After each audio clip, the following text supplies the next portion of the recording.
Hello, everybody. My name is the Michigan Squid, and welcome back to my channel. Today, I'm going to be giving you my review of the game RYSE: Son of Rome.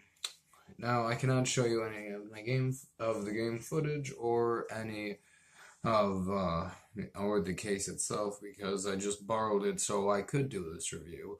Anyhow, so I'm just going to be speaking of what my experience was, and I will be rating it on three different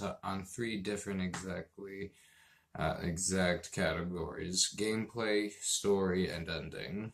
I know ending kind of qualifies a bit as a story, but it's just my list. Anyhow, I personally feel that it is actually a very good game. I did enjoy it myself quite a bit, and I would recommend it.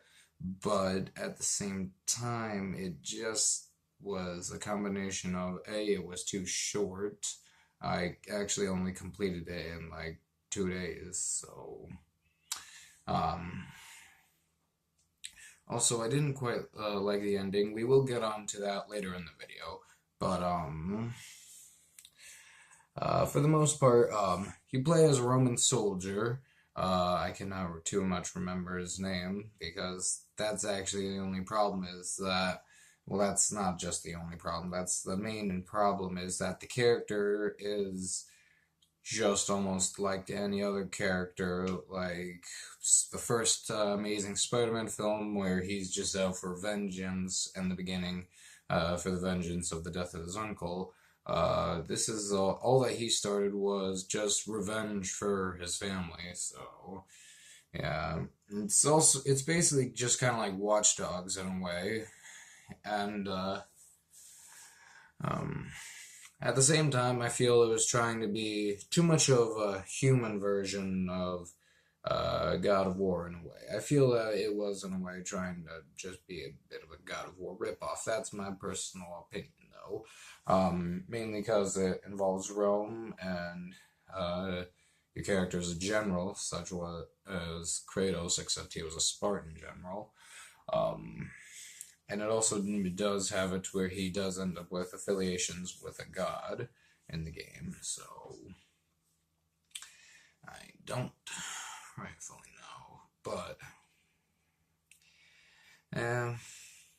simultaneously, I feel it's not exactly like rip off to the point it's just so much reminds me of God of War.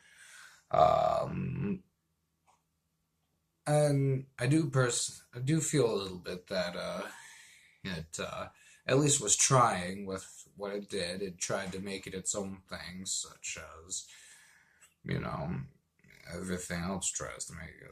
Well, you would assume, but not everything. Anyhow, um, so you basically the main story involves you out for vengeance against the people who killed your family, and if you are to assume it was barbarians, which barbarians because you saw one who was dressed like one can murder your father. So, but in my opinion, the worst part of the entire game is the twist that it was the emperor, because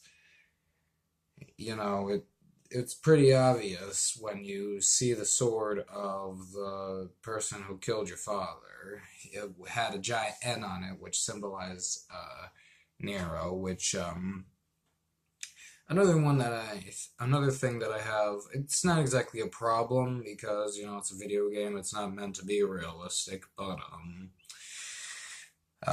personally, I don't exactly know how to feel about the unrealistic time frame and how it's just not good representation of realistic how what happened within the time frame at that specific time involving Nero, who apparently lived to be an old man instead of committing suicide at age 30, and also giving him two sons instead of just the one which he had.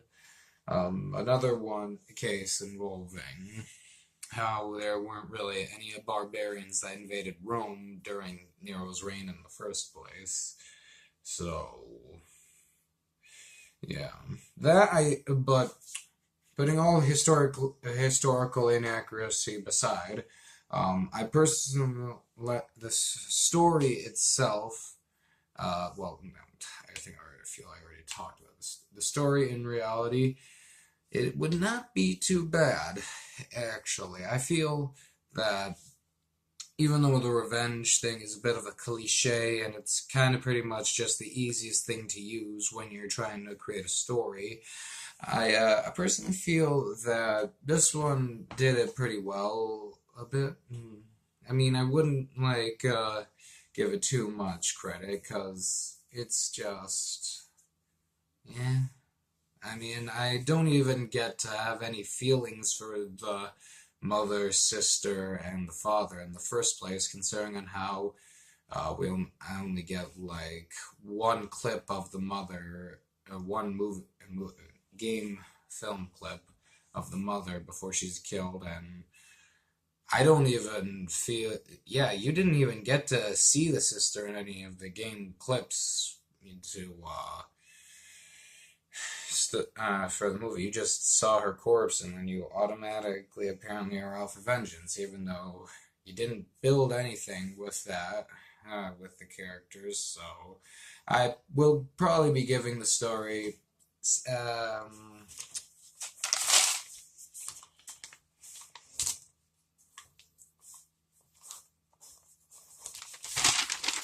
6 out of 10. And it can't even come up on there, can it? Nope, because it's in reverse. I'm going to keep that in. But no. Anyhow, on to the next one. Gameplay. I feel that this game, I'm actually kind of split on the gameplay involving here. Because part of me actually quite likes how it feels that there's actual weight to the sword and shield, and there's actually purpose. And this is actually the first ever game to where I actually used dodging. So, good. Congrats to RYSE Son of Rome. It's what actually made me use the dodge button. But no. But when it comes to the dodging, I feel there is a certain point when you decide to, instead of dodging, you block, but then it ends up to where it's a hit from the enemy where you have to dodge it, but by the time you've already hit the A button, it's too late, which it just annoyed the hell out of me each time that I ended up dying just from like a couple hits, and then, but other than that, there's not too many problems. Oh yes, involve it except for the focus meter, which I feel was just awful. It was. I at first didn't even. I went through like literally the first like eight. How many were there again? I'm trying to remember. That's like, yeah.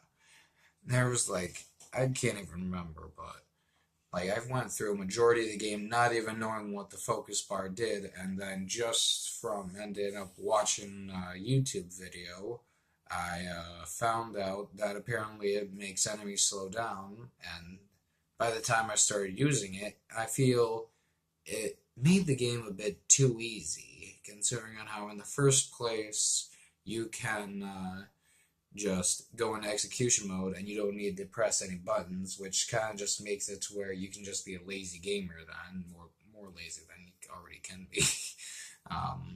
But in reality, though, the attack buttons, I feel personally, don't really have any like problems to them. X is hit with the sword, Y is to break your enemy's shield, A is to block. It's only when I'm not able to end up using it that it's going to be a problem. Or at least I would see it as something almost felt it's not big. But yes. But actually, no, I just remembered. There was the Scorpio and also the Spears, which you needed to get involved with. And the Spears ended up just being a one-hit kill. Now, once again, I feel that kind of made the game a bit too easy. But at first, that's what I was feeling at least. Eventually, then I realized enemies are going to be moving around too often for us to actually be able to just randomly throw it. So I'd have to wait for them to be so the only times I was actually able to use it was with archers. The Scorpio, however, I just didn't like because of how the lock on was. And now, in a way, it could be seen that it's kind of really badass, but at the same time, I feel it's a combination of not how Scorpios were, but anyhow, no. And for the ending I feel is obviously not the worst part of the game, because the worst part of the game is obviously the twist, which is just so awful. But anyhow, um, I the game ends with how you apparently did killing Nero yourself, or he died by his own blade, except statues shouldn't count. At least that's in my opinion, but, so you also end up dying at the end. So now I don't have a problem with, obviously, protagonists dying at the end of games, movies. That's something that I feel can lead to a good thing and useful, but at the same time, it did not work for this because mainly, um, when you were already playing through the little bits of the ending game, your character gets stabbed through the throat, so and even then, eventually, you die. So it just didn't work.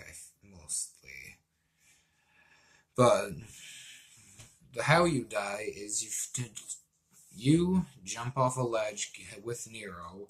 Then Nero falls through the blade of the same statue, which you had seen in the beginning, which had been crying blood.